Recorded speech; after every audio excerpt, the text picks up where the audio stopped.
काठमाडौँको बीचमा एउटा घर छ जहाँ दशकौंसम्म कोही पस्न सकेन। बाहिर जंगल लागेको एउटा तालचा मात्र छ, तर भित्र आजसम्म पनि मध्यराती आउने रहस्यमय आवाजहरू। यो घर कसको छ र किन शहरका सबै मानिस यसबाट टाढा भाग्छन्?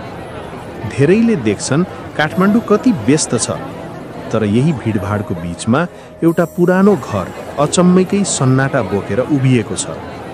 मानिसहरू भन्छन् यो ठाउँले कसैलाई भित्रै थुनी राखेको छ। 30 वर्ष अघि यही घरमा एउटा परिवार बस्थ्यो, तर एक रात उनीहरू सबै बिना आवाज, बिना कारण गायब भए। न कुनै सङ्घर्ष, न कुनै सबूत, बस घर मात्र बाँकी रह्यो, चुपचाप तर डरले भरिएको। सबैभन्दा डर लाग्ने कुरा, पर्खालमा भेटिएको एउटा चिठी। अन्तिम लाइन थियो, हामी यो घर छोडेर जाँदै छैनौँ। तर त्यसपछि कसैले उनीहरूलाई कहिले देखेन। वर्षौंदेखि बन्द रहेको ढोकाभित्र एक दिन भुइँमा एउटा पुरानो लकेट भेटियो। लकेट खोलेपछि भित्र त्यही परिवारको बच्चाको तस्विर। ढोका दशकौंदेखि नखुलेको, तर चिनोहरू भित्र किन भेटिँदैछन्?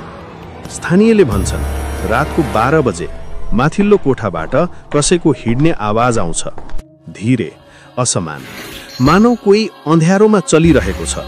तर जब ढोका खोलिन्छ भित्र कोही हुँदैन, सिर्फ एउटा चिसो थरथर काँप्ने मौनता। यो घर अझै उस्तै उभिएको छ, ढोका हल्लिँदै, तालचा झुन्डिँदै, र भित्र कतैबाट आउने एक हल्का आवाज।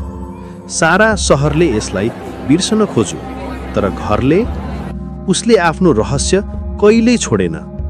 काठमाडौँको यो पुरानो बन्द घर सिर्फ एउटा खाली संरचना होइन, यो एक अँध्यारो सत्य हो जसको कथा आजसम्म पूरा हुन मानेको छैन।